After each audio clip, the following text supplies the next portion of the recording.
মির্জা ফখরুল ইসলাম আলমগীরের এই কেমন ঘোষণা, বিশ্বাস করতে কষ্ট হবে কিন্তু ইটস ট্রু। আমি বারবার যাচাই করেছি। ফখরুল কি এটা বলেছেন? এটা কি বলতে পারেন?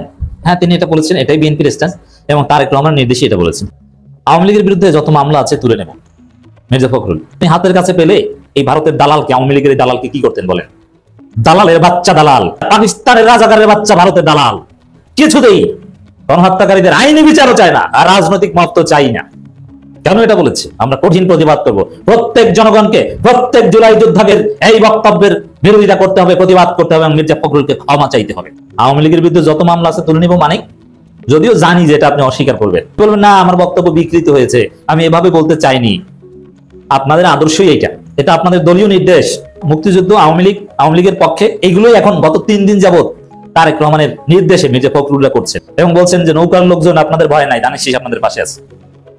কেন তারেক রহমানের নির্দেশে বিএনপি এখন আওয়ামী লীগ পুনর্বাসনের রাজনীতি করছে, গণহত্যাকারীদের পুনর্বাসনের রাজনীতি করছে? এর কারণ হচ্ছে যে ধানের শীষের বিএনপির জাতীয়তাবাদ এবং ইসলামী মূল্যবোধের যে ভোট, এটা জয় বাংলা হয়ে গেছে। এই ভোট সব জামাত হয়ে গেছে, এই ভোট সব দাড়িপাল্লা হাত পাকা হয়ে গেছে।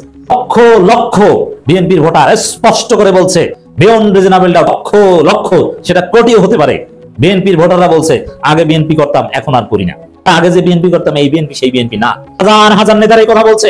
বাংলাদেশের ঐতিহ্যবাহী জেলার বিএনপির সহ সভাপতি আমাকে বলছে এই বিএনপি আমি করব না, সুযোগ পেলেই দল পরিবর্তন করব যদি নমিনেশনে কোনো আশ্বাস পাই। যে আদর্শ নিয়ে বিএনপি করতাম, এতদূর এসেছি, সে আদর্শ বিএনপির মধ্যে নেই। এই বিএনপি কোন বিএনপি? এটা জিয়াউর রহমানের বিএনপি নয়, খালেদা জিয়ার বিএনপি নয়। জিয়াউর রহমানকে যারা ভালোবাসে তারা এখন জামাত করে, দাড়িপাল্লা করে, হাত পাখা করে। বিএনপি এটা জানে যে তাদের ভোট নাই, এই জন্যই আওয়ামী লীগের পক্ষে সরাসরি ঘোষণা দিচ্ছে যে আওয়ামী লীগের সব মামলা তুলে নেবে, যাতে আওয়ামী লীগের লোকজন এই লোভে বিএনপিকে ভোট দেয়। আপনার পালাতক আওয়ামী লীগের এই ভোট যদি পেতে চান, আপনার ভোট 1% থাকবে না। সরাসরি যারা চাঁদাবাজির সাথে রিলেটেড এদের ভোট পাবেন, এর বাইরে কারো ভোট পাবেন না। যদি ঘোষণা দেয় যে আওয়ামী লীগের বিরুদ্ধে কোনো মামলা থাকবে না, কোনো বিচার টিচার হবে না, তাহলে অবশ্যই আওয়ামী লীগের লোকজন ভোট দিতে পারে। কিন্তু সেটা চাঁদাবাজি ভোট এবং আওয়ামী লীগের ভোট, এই দুইটা মিলে 20%-এর বেশি হবে না। অর্থাৎ মির্জা ফখরুল আপনি নিজেই এমপি হতে পারবেন না। আপনার এলাকা হিন্দু অধ্যুষিত এলাকা, তারা দেলোয়ারকে ভোট দেওয়ার জন্য বসে আছে। খালেদা জিয়া জীবনে পরাজিত হয়নি, শেষ পর্যন্ত আমি বিশ্বাস করি খালেদা জিয়া নির্বাচন করবেন না। একটা ব্যক্তিত্ব আছে, কারণ এই যে 3 আসনে তার নাম ঘোষণা করেছে, ওটা হয়তো সে জানেও না। 18 সালে জেলে খালেদা জিয়াকে প্রার্থী করার জন্য কাগজপত্র নিয়ে গেছিল বিএনপি, খালেদা জিয়া ছিঁড়ে ফেলে দিয়েছিল। কেউ জানেন এটা? খালেদা জিয়ার ব্যক্তিত্ব আছে। খালেদা জিয়াকে জেলে রেখে বিএনপি নির্বাচন করবে? খালেদা জিয়া আমাদের রেসপেক্টেবল।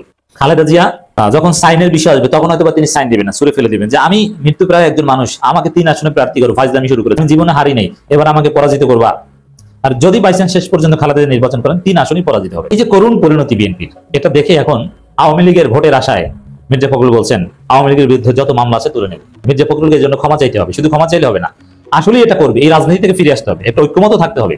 আওয়ামী লীগের কোনো রাজনীতি বাংলাদেশে চলবে না। এনসিপি এই জায়গাটাই রাজনীতি করবে। এনসিপি চালাক হলে এর বিরুদ্ধে কর্মসূচি দিবে, বিক্ষোভ কর্মসূচি দেবে মির্জা ফখরুলের বিরুদ্ধে, এবং জামাতের উচিত এই বক্তব্যে আনুষ্ঠানিক স্টেটমেন্ট দিয়ে প্রতিবাদ করা, এবং করবে। আওয়ামী লীগকে ক্ষমা করে দিয়েছি, গণহত্যার কোনো বিচার হবে না। যত মামলা আছে সব, এখানে বলেনি যে হয়রানিমূলক মিথ্যা মামলা তুলে নিবে। তা আওয়ামী লীগ যে জুলাইতে 30,000 লোককে আহত করেছে, চক্ষু তুলে নিয়েছে, হাত পা ভেঙে ফেলেছে, মানুষকে পঙ্গু করে ফেলেছে, 2,000-এর বেশি মানুষ হত্যা করেছে। এই যে গণহত্যা, ঘরের মধ্যে শিশুকে হত্যা করেছে, ব্যালকনিতে শিশুকে হত্যা করেছে, হেলিকপ্টার দিয়ে গুলি করে শিশুকে হত্যা করেছে, দুগ্ধকোষা শিশুকে হত্যা করেছে, এগুলো সব ক্ষমা মাপ। ফখরুলকে এটা ব্যক্তিগতভাবে বলেছে না, এটা বিএনপির স্থায়ী কমিটির মিটিং আলোচনা হয়েছে। তারেক রহমান নির্দেশে এটা করছে। ধানের শীষ আওয়ামী লীগ একত্রিত করলেও 20% জনগণের সমর্থন পাবে না। আপনারা আর আওয়ামী লীগ সংস্কার মানবেন নাই তো? আপনারা পুরনো লুটপাটের বন্দোবস্ত চান, ভোট চুরির অধিকার চান। জামাত এবং অন্যান্য দল যেটা জোর জবরদস্তি করতে চায়, ওইটা জনগণ চায়। কারণ জনগণ চায় কিনা, এই জন্যই তো গণভোট। তা ভোটকে তো আপনারা ভয় পান। আপনি বলছেন জামাত ভোট ভয় পায় না, ভোটকে আপনারা ভয় পান। ভোট হলে আপনাদের অস্তিত্ব থাকে না। এটা ডাকসু ডাকসু দেখেছেন আপনাদের ফাঁকা বলি। মনের সুখে বলছেন যে আপনারা বড় দল, আসলে প্রচুর বড় দল। আপনাদের সাথে জনগণ নাই, আপনার ছোট দল।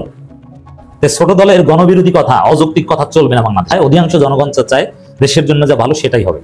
যে মির্জা ফখরুল্লাহ কোথায় নেমেছেন আপনি কল্পনা করেছেন?